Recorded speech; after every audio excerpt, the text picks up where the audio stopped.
Bom dia para você que nos acompanha nas redes sociais.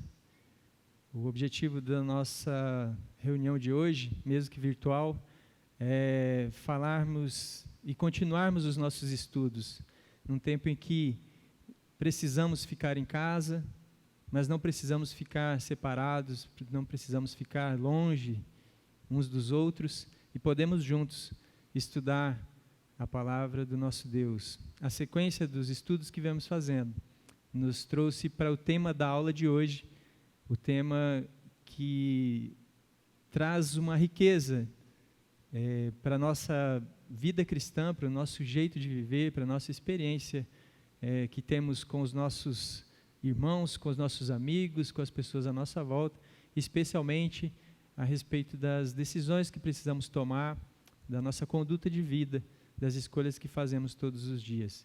E o elemento essencial para que nós tenhamos capacidade de fazer boas escolhas, certamente é conhecer a vontade de Deus, aquilo que Deus requer de nós e aquilo que Ele nos deixou na sua santa palavra.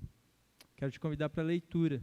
Se você puder, abra sua Bíblia comigo no livro de Gênesis, capítulo de número 22, que diz assim: Passado algum tempo, Deus pôs Abraão à prova, dizendo-lhe: Abraão. E ele respondeu: Eis-me aqui. Então disse Deus: Tome seu filho, seu único filho Isaque, a quem você ama, e vá para a região de Moriá. Sacrifique-o ali como holocausto num dos montes que lhe indicarei. Na manhã seguinte, Abraão levantou-se, se preparou o seu jumento, levou consigo 2 dos seus servos e Isaque, o seu filho. E depois de cortar lenha para o holocausto, partiu em direção ao lugar que Deus lhe havia indicado. No 3º dia de viagem, Abraão olhou e viu o lugar de longe. Disse ele a seus servos: Fiquem aqui com o jumento, enquanto eu e o rapaz vamos até lá. Depois de adorarmos, retornaremos. Abraão pegou a lenha para o holocausto e a colocou sobre os ombros do seu filho Isaque, e ele mesmo levou as brasas para o fogo e a faca. E caminhando os dois juntos, Isaque disse a seu pai: Pai. E Abraão respondeu: Sim, meu filho. Isaque perguntou: As brasas e as lenhas estão aqui, mas onde está o cordeiro para o holocausto? Respondeu Abraão: Deus mesmo há de prover o cordeiro para o holocausto, meu filho. E os dois caminharam juntos. Quando chegaram ao lugar que Deus lhe havia indicado, Abraão construiu um altar. Sobre ele arrumou a lenha, amarrou seu filho Isaque e o colocou sobre o altar em cima da lenha. Então estendeu a mão e pegou a faca para sacrificar seu filho, mas o anjo do Senhor o chamou do céu: Abraão, Abraão. Eis-me aqui, respondeu ele. Não toque no rapaz, disse o anjo, não lhe faça nada. Agora sei que você teme a Deus, porque não me negou seu filho, seu único filho. As decisões que precisamos tomar na nossa vida, as situações em que a vida exige de nós uma posição, nos levam a refletir e a buscar e entender qual é a vontade de Deus para nós. O que Deus deseja para a vida de cada um? Você já imaginou como seria bom poder saber qual a vontade de Deus sempre que você precisasse tomar uma decisão? Você já imaginou como seria bom se você pudesse tomar sempre decisões corretas, baseadas na bondade, baseadas na certeza de que Deus tem o mesmo interesse, o mesmo propósito que você? Se você pudesse tomar decisões sempre acertadas, jamais errar, saber que escolheu a profissão correta, saber que casou-se com a pessoa certa, saber que mora na cidade certa, que os negócios que você vai fazer, os próximos negócios da sua vida, serão negócios completamente acertados e com lucro. Muitas pessoas imaginam que saber a vontade de Deus é responder corretamente a essas perguntas que a vida nos faz. Como seria bom chegar ao fim da vida tendo escolhido tudo de acordo com a vontade de Deus. Mas a realidade da nossa história nos mostra uma série de escolhas equivocadas durante a nossa vida, nos mostram que a realidade da vida, ela é sim de escolhas, mas nem sempre, e na maioria das vezes, essas escolhas são equivocadas, e eu coleciono as minhas. Palavras que eu jamais deveria ter dito a alguém, atitudes impensadas, decisões que foram profundamente egoístas, foram os momentos da minha vida em que eu pensei exclusivamente em mim. E as decisões que eu tomei não tinham absolutamente nada a ver com a vontade de Deus para a minha história. Além disso, de escolher pensando somente em mim, eu também desconsiderei o acaso, desconsiderei o clima, desconsiderei a economia, desconsiderei as adversidades, desconsiderei as enfermidades, desconsiderei a possibilidade de uma pandemia. A vida traz surpresas, e essas surpresas elas se infiltram nos nossos planos. Decidimos fazer tantas coisas belas, decidimos fazer coisas importantes, decidimos fazer coisas grandiosas, e não consideramos que o acaso, as enfermidades, a economia e tantas outras coisas interferem diretamente naquilo que escolhemos. Pastor Ed Renekiewicz, falando sobre o tema, cita uma música de Chico Buarque, chamada Roda Viva. A música diz assim: a gente quer ter voz ativa e no nosso destino mandar, mas eis que chega a roda viva e carrega o destino para lá. A gente vai contra a corrente até não poder resistir, na volta do barco é que sente o quanto deixou de cumprir. Faz tempo que a gente cultiva a mais linda roseira que há, mas eis que chega a roda viva e carrega a roseira para lá. Se não cuidarmos, a nossa vida vai se tornando um amontoado de decepções com as coisas que nós escolhemos. E é muito fácil chegar ao fim e ficar decepcionado com aquilo que nós fizemos e deixamos de fazer a partir de escolhas equivocadas. Se colecionamos decepções e um amontoado de coisas que deram errado, essa percepção a respeito da nossa vida pode nos levar a ficar paralisados de medo, e aí não decidimos mais nada. Mas há algumas lições que nós aprendemos. Uma delas é de que há coisas que precisamos fazer, e precisamos fazer hoje, são coisas inadiáveis. Nesses tempos agora, eu me consolei muito com a fala de Martinho Lutero. Parafraseando Martinho Lutero, ele dizia que ele faria tudo, farei tudo o que for necessário por agora. Tomarei o cuidado de permanecer na minha casa a maior parte do tempo possível, limparei as minhas mãos, lavarei minhas mãos com sabão, usarei tantas outras coisas e farei tudo o que me é recomendado em termos de saúde. E se preciso for, sairei para ajudar aquele que precisa. E farei tudo que estiver ao meu alcance e farei tudo o que for necessário fazer nesses tempos de crise. E a coragem de Martinho Lutero certamente deve inflamar o nosso coração e deixar a gente pensativo, porque ele dizia, e se ainda assim, se tiver que ajudar alguém, e nesse ajudar alguém, eu tiver que passar pela enfermidade, e for essa forma que Deus quiser me levar, ainda assim, eu estarei com Ele.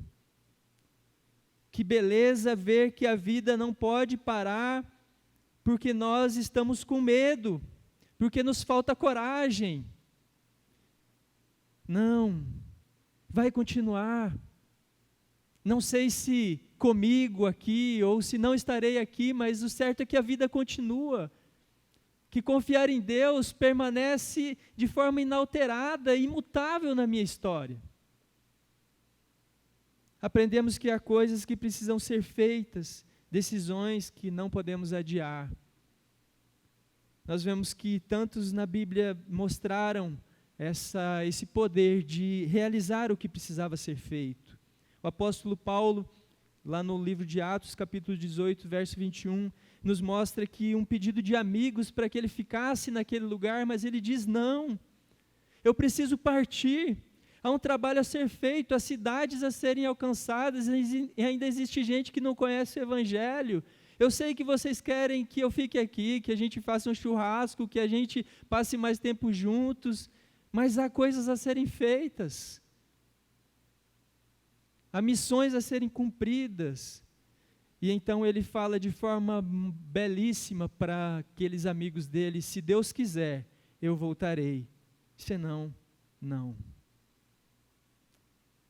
O autor dessa revista, ele mostrando e explicando esse texto, ele diz que o próprio apóstolo não sabia os detalhes quanto ao seu próprio futuro. Poderia ou não voltar a Éfeso, onde estavam os seus amigos, dependendo de como os eventos se desenrolassem, se a providência lhe fosse favorável. Então essa seria a vontade divina.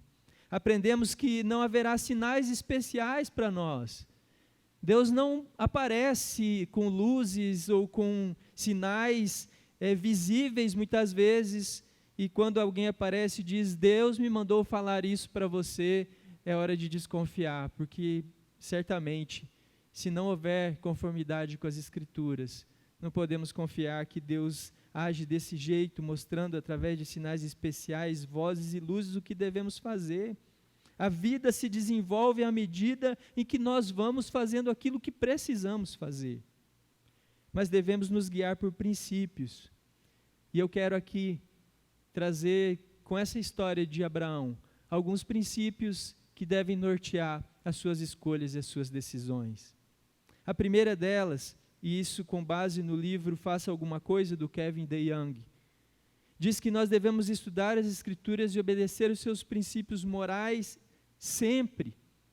Sempre que eu estiver diante de um valor moral, um princípio que Deus estabeleceu para a minha vida, e eu estiver disposto a violar, certamente a vontade de Deus não estará nisso. Em segundo lugar, busque conselho com pessoas sábias. Converse. Todas as vezes que desobedeci às ordens dos meus pais, eu percebi que foram escolhas equivocadas.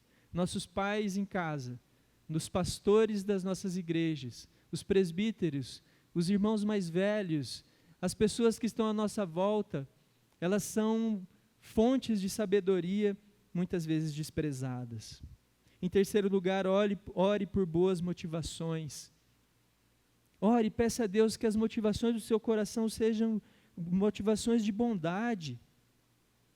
Em quarto lugar, tome atitudes, não fique paralisado. Não negocie os seus princípios. Seja rigoroso com os propósitos da sua vida. Considere sua família, sua fé, sua saúde, os seus estudos. E decida. Deus estará sempre ao lado de alguém que decide de acordo com a sua palavra. Deus estará sempre caminhando próximo de quem o ama e faz as coisas por amor à sua vontade. Deus estará sempre do nosso lado. E mais importante do que decidirmos de acordo com a vontade dEle, e tão importante quanto decidimos de acordo com a vontade dEle, é sabermos que Ele está do nosso lado, ainda que as nossas decisões não sejam as melhores. Que Deus esteja sempre do nosso lado, assim como esteve ao lado de Abraão.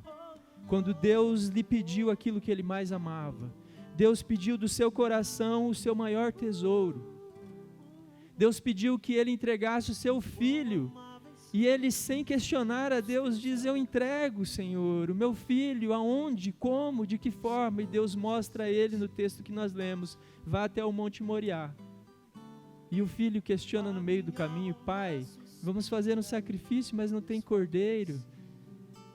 E numa demonstração de extrema confiança de quem está fazendo aquilo que Deus pediu para que fizesse, ele diz: Deus proverá um cordeiro para o sacrifício, meu filho, não se preocupe. E na hora em que ele vai consumar ali seu sacrifício, que era do próprio filho, Deus intervém de forma maravilhosa e diz: não é isso, eu não me satisfaço de sacrifícios de crianças. Mais importante para mim é a fé de cada homem que decide andar de acordo com a minha vontade. Eu não consegui esquecer dessa história assistindo a alguns vídeos de médicos, especialmente na Itália, cuidando de doentes, e uma foto que circulou pela internet, mostrando o rosto daqueles profissionais da saúde, com marcas profundas, com hematomas profundos, porque as máscaras de segurança machucavam seus rostos.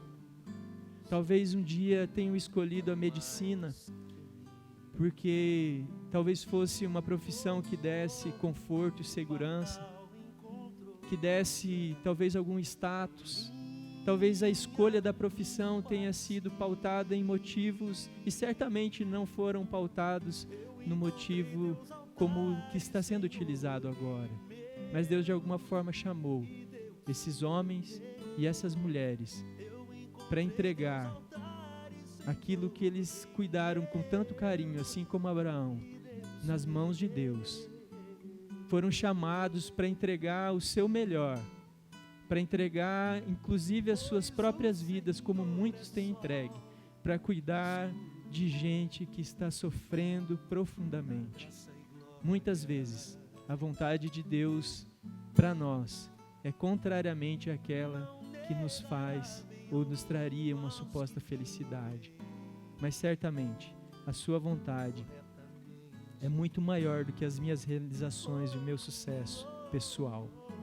Deus atende a nossa oração quando atendemos o seu chamado, e podemos dizer que até que os nossos dias terminem, melhor do que olhar para trás e ver que tudo que decidimos foi correto, é olhar para trás e ver que andamos ao lado desse Deus de amor e caminhamos nos passos do seu Filho amado Jesus Cristo.